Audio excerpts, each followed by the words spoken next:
Imagine you're an expert in exactly this. You've spent years studying what happens to people when the pressure goes up and the words won't come.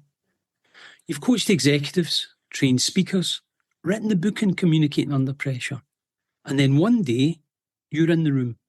The stakes are real. And your own nervous system does exactly what you've been teaching other people to manage. This is not hypothetical. It's not a client story. It's you. That moment, what it felt like, and what she did, and what it gave her afterwards is at the heart of today's conversation.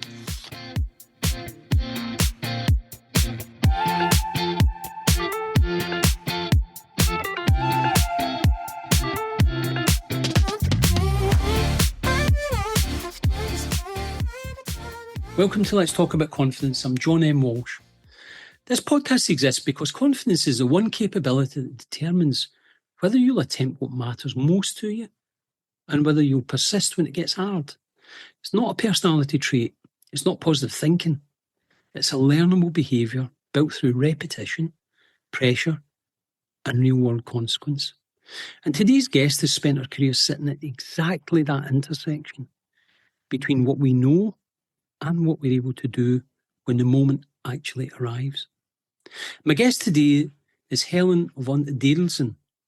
Helen is a communication and vocal coach, a speaker, and the author of a new book called Courageous Action, Your Playbook for Communicating Confidently, one small step at a time.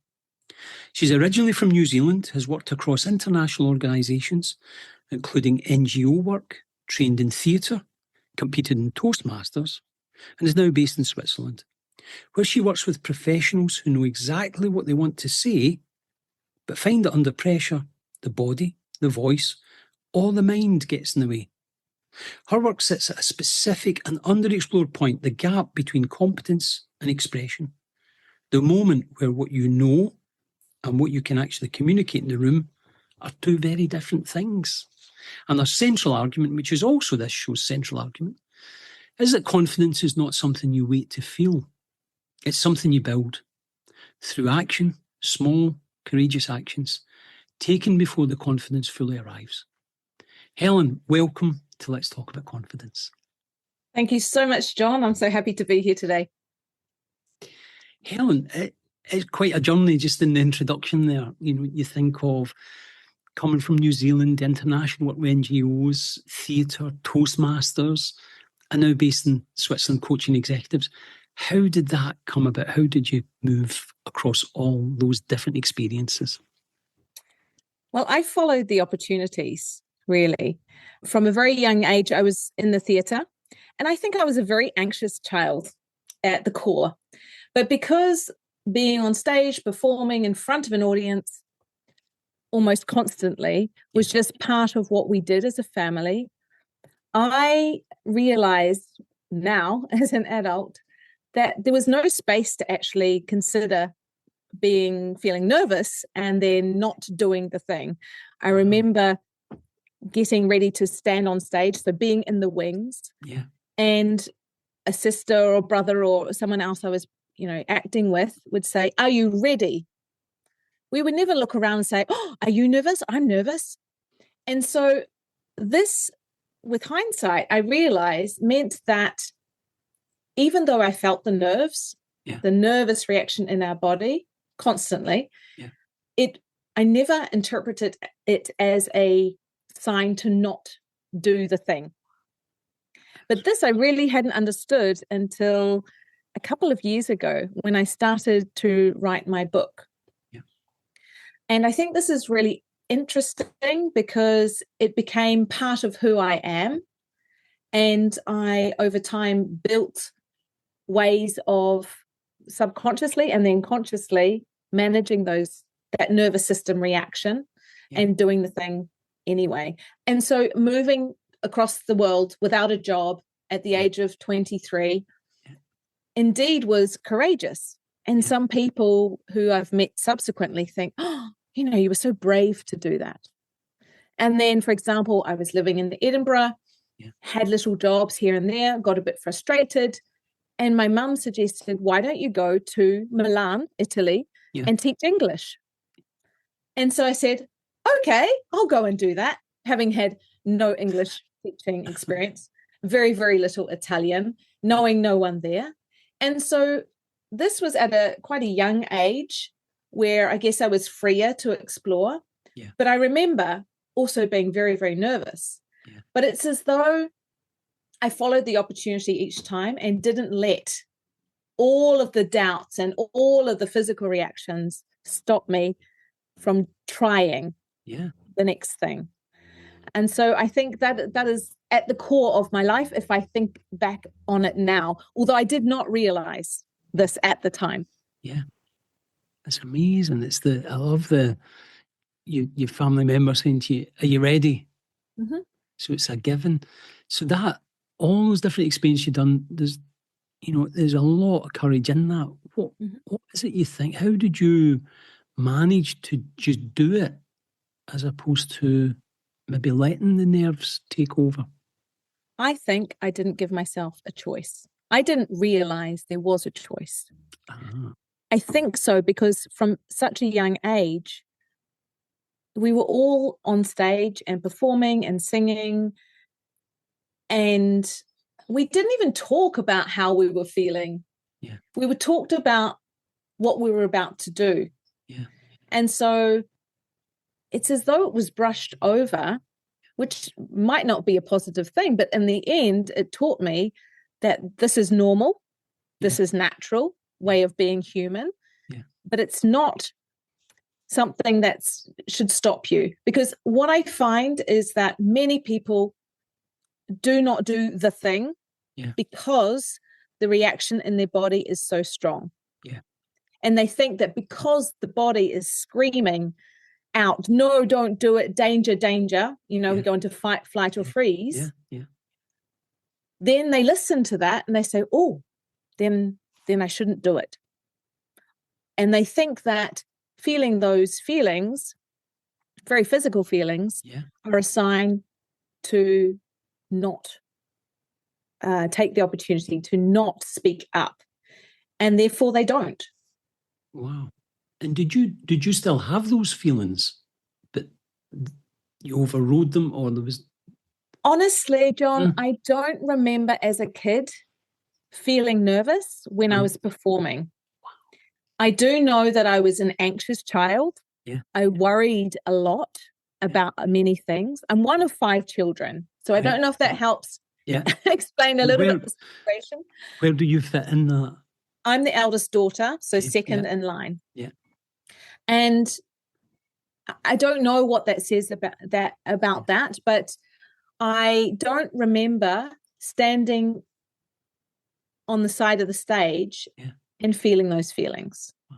I was so focused on, am I going to remember the steps, or, are my shoes done up, or whatever it is. Yeah. And I guess I was breathing, I must have been, but I wasn't consciously calming down my nervous system at all, not at all. So I know that I was anxious as a child. I really worried about everything. But in terms of the performance anxiety, the nervousness that I help people manage, I cannot remember it. Yeah. But of course, since then, I've been more aware of it. And so in work, putting up my hand, having to present in front of a board, competing in Toastmasters, all of these, I've become much more aware of what's happening in my body. Mm-hmm. And I think subsequently that has helped me to now overcome the nerves, or as I like to say, transform them into positive energy. Right? That. So you can listen to your body and the heart racing and the hands trembling as a sign that there's danger and you shouldn't do it. Or you can flip that over and say, this is a normal human reaction. I can use that energy to show my passion, to bring more energy and connection for the audience, for example. And this is what you work specifically on from, looking at your book, your website, etc. Is this bit about what happens when the body, voice, mind under pressure, what happens. So how do you help people manage that, Helen? What can you offer them? Tools, techniques? What is it you do to help them manage all 3 of those areas? Yeah, for sure. So the first thing is to become aware of your own reactions. So I split that into two. One is, in what situations do you feel most nervous? Because we think that everyone's the same and that it's a universal truth.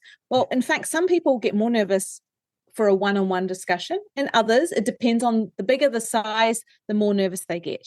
Some people get more nervous or less nervous online, for example. So it really is a personal thing. And so I get people to map out what it is for them, so that the more we are aware of things, the better we can manage them. So that's sort of the situational. And then what I find really powerful is to start tuning into how your body reacts. So, for example, for me, my handshake. I feel my handshake when I'm nervous. So when people say, are you nervous? I look at my hands and usually they're shaking. And I say, yep, I'm ready. Okay, that is a sign that the adrenaline is going through my body and then I'm ready to perform. If I'm too still, I'll think, maybe I'm ready. Maybe I'm not in the right state to perform at my best. So it's not universal that everyone blushes, that everyone's legs tremble, that everyone's mind goes blank.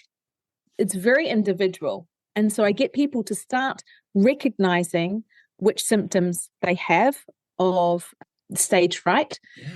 And once they know that, when they're actually in the situation, they will interpret that differently. It's not like, oh no, my heart's racing. Something must be wrong. And it's, oh, my heart's racing. Oh yeah, that's what Helen said about when I'm nervous, my heart races. Okay, that's good. Things are on track. And that already makes them feel a little bit more grounded. And then once we sort of have that picture, we can come up with techniques to minimize those reactions, not get rid of them, but minimize them so that we can still perform. It's not about getting rid of them. It's about getting them to a state that is manageable. So, for example, the first one I always go to is breathing. Right? We have to breathe to tell our body that it's safe. And so breath in and then a longer breath out calms and resets your nervous system. So if you just do that 2 or 3 times, you should already feel calmer. And then there are different techniques for different symptoms. What I particularly found fascinating there is, number one, you looking at your trembling hand and saying, right, I'm ready. And the opposite, when it's not trembling, you're going, what's going on?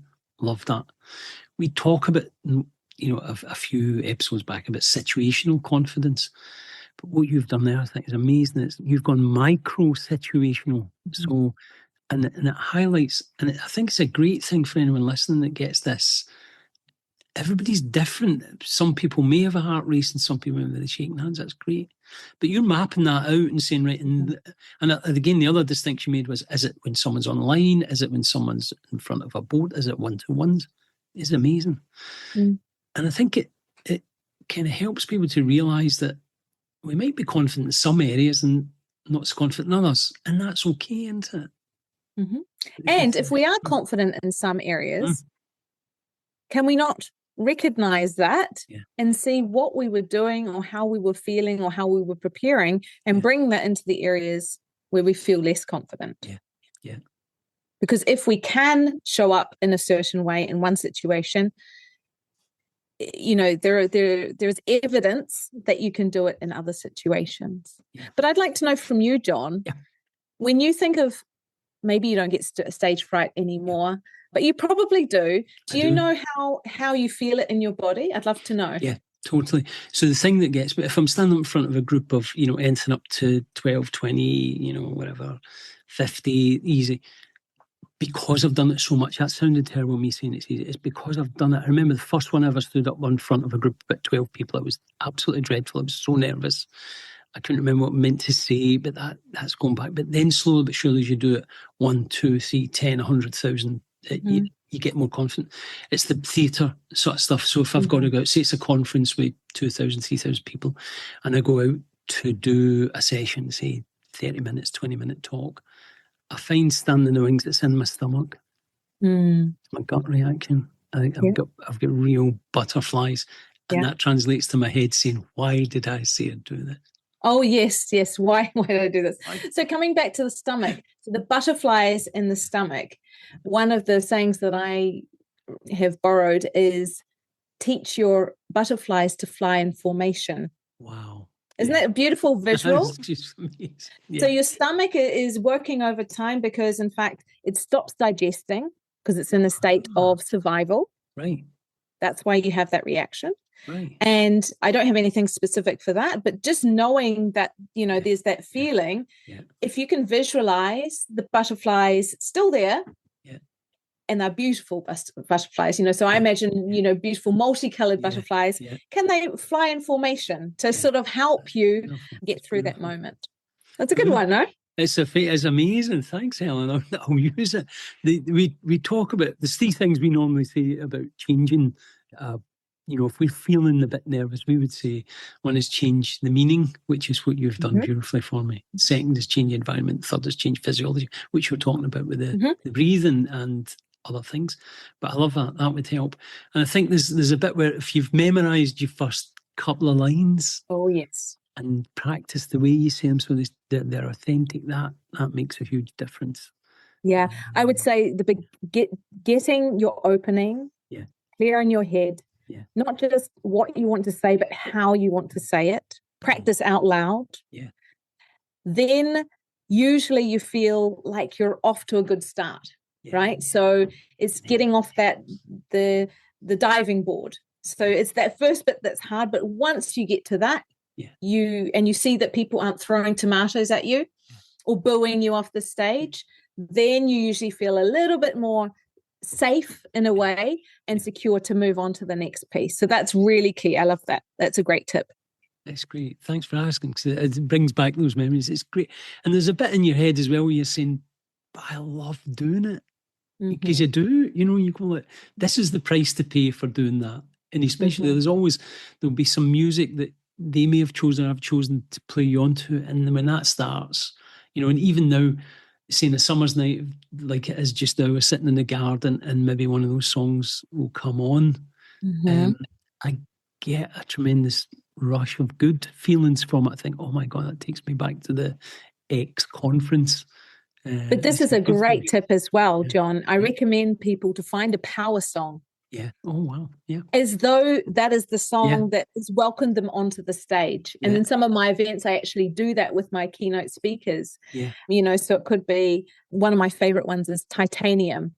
Oh, I love it. Titanium or Bulletproof or, there's so many great power songs. So it could be, I don't know, I'm Every Woman or Simply the Best or, whatever makes you feel good and in the right state. Then you can play that even as you're waiting backstage or on the drive to wherever you're going, just to help change the energy and put you in a better state. Funny, isn't it?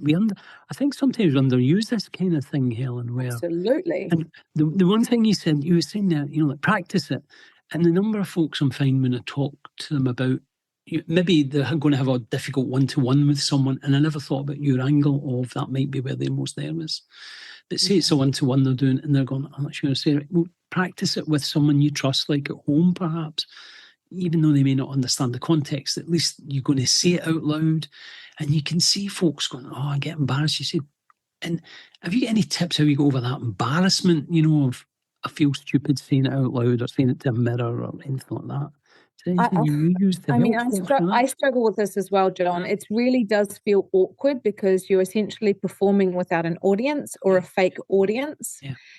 And I guess there are different ways. The thing is, it helps. It definitely helps. It's worth doing, especially finding your words, especially if you don't have a script, finding the words in the moment, just doing that a couple of times can help. So yes, if you've got someone, you can do it with a colleague, a friend who's just there, not even necessarily giving feedback, but just as some eyes to look at, right? It may be one tip that I have that makes it a little bit less daunting if you do want to practice and then look at and listen to what you've done, is to record it and then listen without watching and then watch without listening. Because nobody That's likes really to good. really watch or hear themselves speak. Yeah. And I find that can be so off-putting to get all of that input in once. Yeah. And at once, so you can split it up. So you watch the video without the sound. Oh, that's a funny thing I'm doing with my head or my hands. Wow. Or, I actually look quite confident. Or, it's okay when I look up and think about what I want to say. Yeah. Right. And then, but if there is anything to work on, you could just concentrate on the physical. Maybe you're standing a little bit on the side, or you're moving your hands in a strange way, or crossing your arms, which sometimes you don't realize. And then once you've done that, turn the phone over, don't look at it, and just listen to your voice. Yeah. Are you speaking too quickly? Yeah. Are you giving your audience enough pauses? Are there any words that you're stumbling over? Is it coming out how you want? And so by doing that, it kind of makes it more approachable to be a little bit critical. Yeah. You're really just listening for the words and the way you're saying it, and separately looking and thinking about physically how it's showing up. That's so good, Helen. I've never thought of all these. I've never thought of that, and that is a fantastic tip. Take the video. I've never thought, I don't know why I never thought of that, because it's so, the minute you said it, it was like so obvious and so helpful. So thanks for sharing that. Little tip. I love practical little tips. That's what I'm all about. It's great. And I saw that, just looking at your website, looking at your book, it was what struck me, and I think why it's great that we're talking to each other is this practical. I love practical, because there's so many times, this is one of the big things we talk about, is just think positive, and you go, what does that even mean? I've got no idea what you're talking about. Whereas what you just said, things like find that piece of music, because that changes your state to one of more perhaps being open to stuff. But there's something I wanted to ask you. This one just really fascinated me. I thought, I love it. It's this, you talk about communicating without pretending, and that I was like, what do you see there? It was more about being clear, credible, without becoming over polished or doing a performance. That was the bit that struck me. I thought,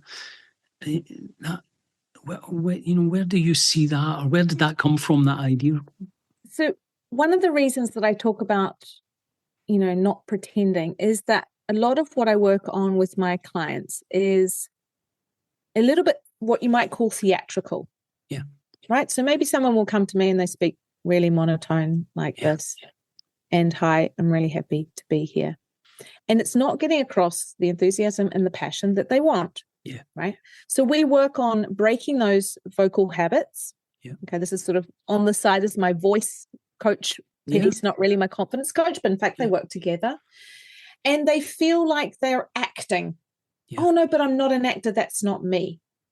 And so what I try to get them to do is set an intention of how they want to be perceived, for each intervention they have. So imagine they have, as you said, like a difficult conversation, a one-on-one, giving some feedback. How do they want the other person to perceive them?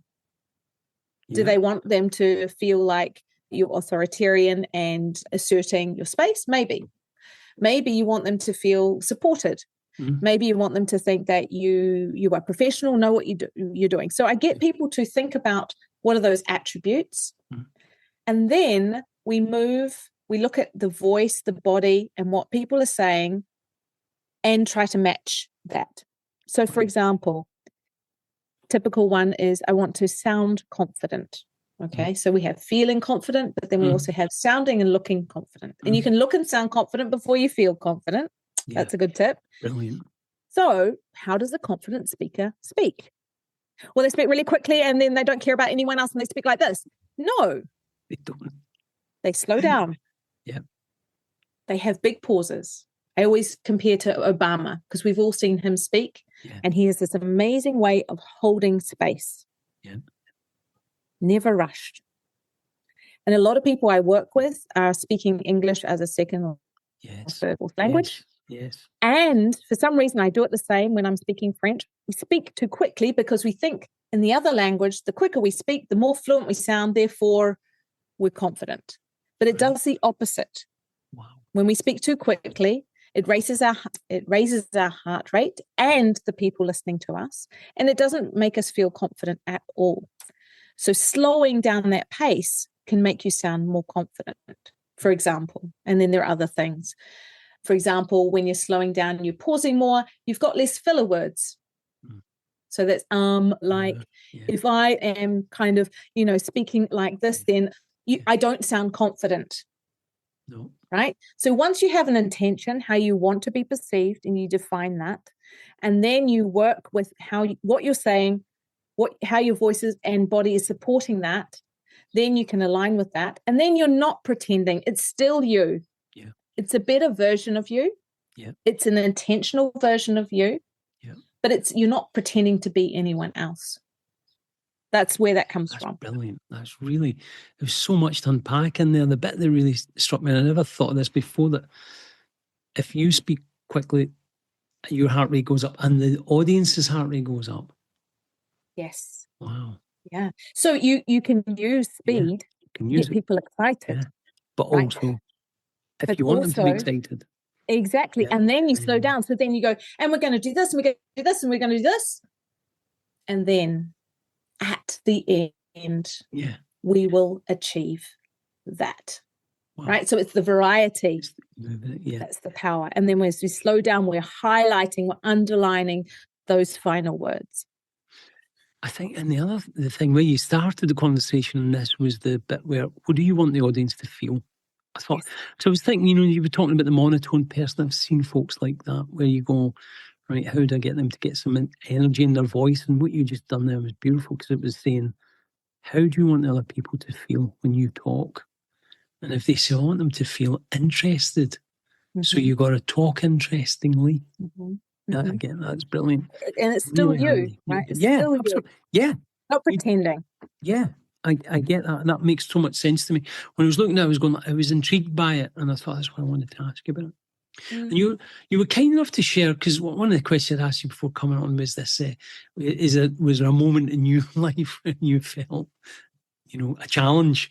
And you shared this one about when you were sort of doing a presentation in French, and how that kind of felt a bit different for you. Could you talk us through what happened? How did you manage it? Yeah, so I tell everyone, and it's true, that I still get nervous. I get nervous before coming on the podcast, before running a meeting, a workshop, all the time. It's normal. It's not a problem. And I've got used to managing it and channeling it. But a few months ago, I stepped out of my comfort zone, pushed my comfort zone out a little bit, and said that I would do a very short pitch in French at a French networking event. So my French is good enough. I wouldn't say I'm fluent, but it's okay. But I really had to coach myself in preparing for this. There were multiple times in the days and hours leading up to this event where I just said, no, I'm not going to do it. I don't need to do this. Why am I putting myself through this? No, I'm not going to do it. Multiple times I said, I had to keep calming myself. You're going to do it. It's going to be fine. But the reason I gave you this example, John, was because I remember sitting at the table. It was a round white table, and I knew that it was almost my turn to speak. And my heart was beating so hard and so loud. I literally thought other people could hear it. I'm not used to this level of stress anymore in my body, but I really felt the heart rate going. And of course, my head was, there's the exit, go now. No one's going to know. So I just did what I know works. I concentrated on my breathing, a longer out breath than an in breath. And there's one that I particularly like at the moment called the physiological sigh, which really works for me. So that we breathe in normally, we pause, we sniff up, we pause, and then we sigh out. But in public, we would just take a long out breath. And I did that 2 or 3 times, and I felt my fingers on the table, which is another grounding technique to make your body feel safe, that there's no lion running after me. It's not life or death. And then I went for it. And I know that my voice, my performance, my body can overcome the grammar and accent errors that I have. in French. And once I got up there and I saw the smiling faces and I smiled back at them, I just went with it. Now, it wasn't perfect, but it's not supposed to be perfect. Not at all. People enjoyed it. They respected me because they could tell that, it's not my mother tongue. And I had plenty of people coming up and engaging with me afterwards. So it was a job done. And now I can tick that off my list. And I'm not telling you I will do it many, many more times. And I won't tell you that I won't get nervous again. But this is me practicing what I preach, saying just because you're nervous doesn't mean you shouldn't do it. It was great. It broke that barrier. And then a few months later, I ran my very first longer workshop in French. Wow. That's amazing. I love that line you used. It was to do with the nerves. Keep doing it. I can't. We'll have to listen to the podcast. We'll have to listen back. But it was a beautiful line there. It was I thought, oh my God, it took me off in a trance, if I'm honest. I was going like, God, that's such good. It was that kind of being nervous was okay. And it's acting whilst feeling nervous, which is what you've been saying all along, really. But it was great. And I love the hands on the table. What was that? Just put your fingers. The grounding technique. Yeah. Push them into the table or. So whatever works for you. I've got clients who touch their rings, for example. Got you. So grounding and anchoring. Yeah. Could just be you've got a pen or you put your hand on the table but you really feel it, huh? It's not just, that's my table. No. Oh, it's smooth, it's cool, it's rough or whatever. To help your body understand that it's safe and you get back into your body. Because we tend to float up into our heads and into worst case scenarios when we're feeling very nervous. So it's a way of getting back into the body. Same as, grounding your feet, imagining the roots, them being rooted, whatever works for you.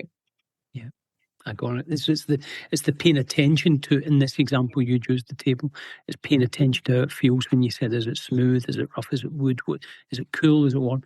So you're altering your focus of attention is going to that instead of, got you. That's beautiful. That is a fantastic technique. Helen, I want to talk about the book. Now, you've called the book Courageous Action. Why not Confident Action? Why? What made you choose? Was that a deliberate choice to go, let's have Courageous Action? Right, good. Yes, it took me a while to get the title. Originally, I wanted to call it something about confidence by action or in action. Yeah. And I knew that it needed to be grounded in action. And the reason that I ended up with courageous is that, yes, the action part is a bit obvious, I think. We need to act. We need to do. The courageous bit is we need to do it bravely. Yeah. We're not going to feel totally ready when we do it. And so this is the idea behind it. And actually at the beginning of the book, I defined what that meant. So maybe I'll read that out for you. Courageous action. Yeah. For those that are watching in video, can you show us the cover? For those on radio, I'll describe the cover. Courageous Action. I'm colourblind, so I can't tell you the colour. What colour is that? Oh, okay. It's a beautiful blue. That's my my logo colour. And then green, like a green for go colour. And again, there's a whole story behind the image as well that my designer did for me. So courageous action. 1, a deliberate choice to act despite fear, discomfort, or uncertainty.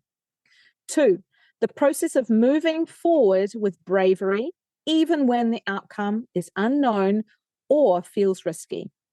And 3, small intentional steps that build confidence through practice, not perfection. That's amazing. Great definition. I'm very happy of finding that title because it totally works. I get it because it stood out to me when we first started talking the courageous action.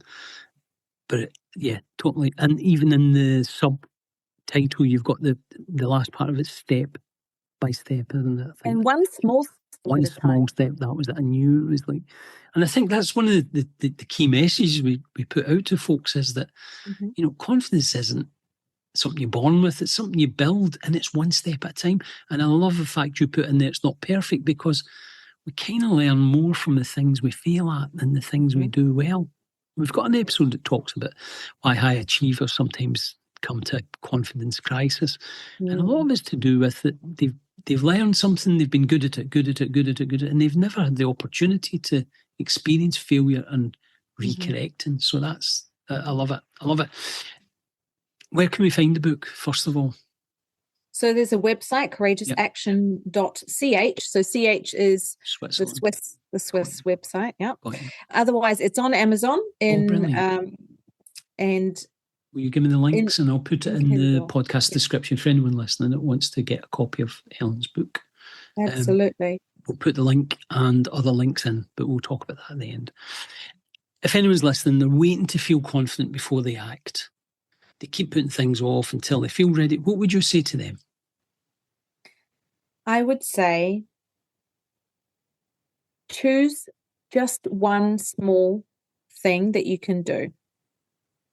So, for example, I don't like making phone calls, and I know I'm not alone in this, especially now, many, many people. So I over-prepare probably for these conversations. I write down what I want to say, and then I say this afternoon, I put it in my calendar. I've got half an hour. I need to bring the dentist, the doctor, the teacher, whatever it is. And I sit down deliberately and do this. And I know that I'm not going to feel very comfortable, but maybe I get a nice cup of coffee. Maybe I put on some music before. Yeah. I make sure that everything else is turned off so I can concentrate on this. Yeah. And then it might seem silly to some people that this is still a small action. Yeah. And once I've done one, I can do the other. And I sort of I shake it out a little bit after the first one. Oh, I did it. Great. Okay, next one.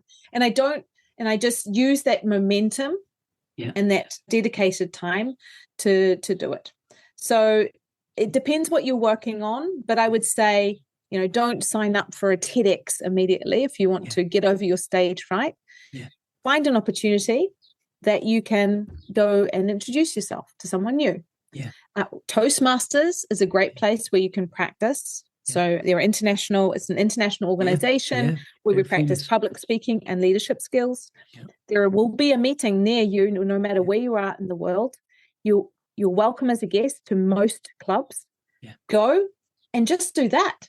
Yeah. You have to introduce yourself. Hi, my name is Helen. I'm here because I want to get over my stage fright. Great, that's great. And then you celebrate it. Yeah. That's the other tip I'd have. Celebrate those small wins. Yeah. Recognize the steps that you're taking to build up your confidence. That's so true. Because we sometimes we don't, do we? We kind of go, when someone gives you a compliment and says, "Oh, that was really good," and you say something, "Oh, no, it wasn't." You try and deny it. Yeah. And I got taught that many years ago. If someone came up to you and said, back in the day when we wore ties, someone would say, "Oh, that's a nice tie," and you go, "Oh, yeah. Do you think I just bought it or whatever? I just threw it on or whatever?" Whereas they've taught us just accept it. Thanks. Thank you.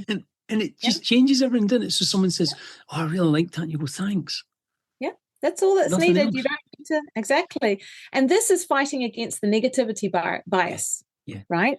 The negativity bias is so strong in us that for every negative comment we see, we need 9 positive to weigh it. Yep. So this is why when we do something, we notice something positive, we need to celebrate it and take a moment to lift it up so that we see the more positive. Yeah. Because it's very easy as humans, we check our surroundings, we check for the negative, the danger. Yeah. And that's why we're wired that way. And so this is why it's so important to celebrate even the little wins, even that phone call you made, that one time you put your hand up in the meeting. Yeah. And I guess it's just taking time to reflect on it. Just a second, 10 seconds, 15 minutes, whatever it is you need just to be somewhere quietly thinking that was good. Yeah. And why was it good? Was it the preparation? Was it the song I listened to? Was it the breathing exercise? Was it that one person who smiled at me? Yeah. So this is why throughout my book, I've got lots of space for reflection because I think it's really important to do. Yeah. Yeah. That's brilliant. Really good. Helen, if there's one thing you wanted every listener to take away from the conversation we've had, what would that one thing be? That being nervous is normal. It's a human reaction. But don't interpret those signs as a stop sign. See it as a go sign. Yeah. That's brilliant. That's amazing. Helen, thank you so much for spending the time with us. It's been fantastic. And I love the story of you, how you got there, the work you've done, the way you push yourself as well. And I think the key thing that's coming out and what it sounds like in the book and the work you do is it's all practical. It's stuff that, and the way you talk about people will be different. You know, it might be one-to-ones. I'm nervous sort of standing in front of a stage, but it's like tailoring all this to me as a person. Where's my areas that I get nervous and I want to be courageously confident. So thank you so much for sharing it. It's been an absolute pleasure. You're welcome. And thank you so much for the opportunity. No, it's fantastic. It's been great to catch up with you. And please give me all your links. I'll put them in the podcast description so folks can find your books, find your work, and be able to contact you should they want to learn more about this fascinating stuff that you do. With pleasure. Fantastic. Thank you very much. I'm John M. Walsh. This is Let's Talk About Confidence, and we'll see you in the next episode. Bye for now.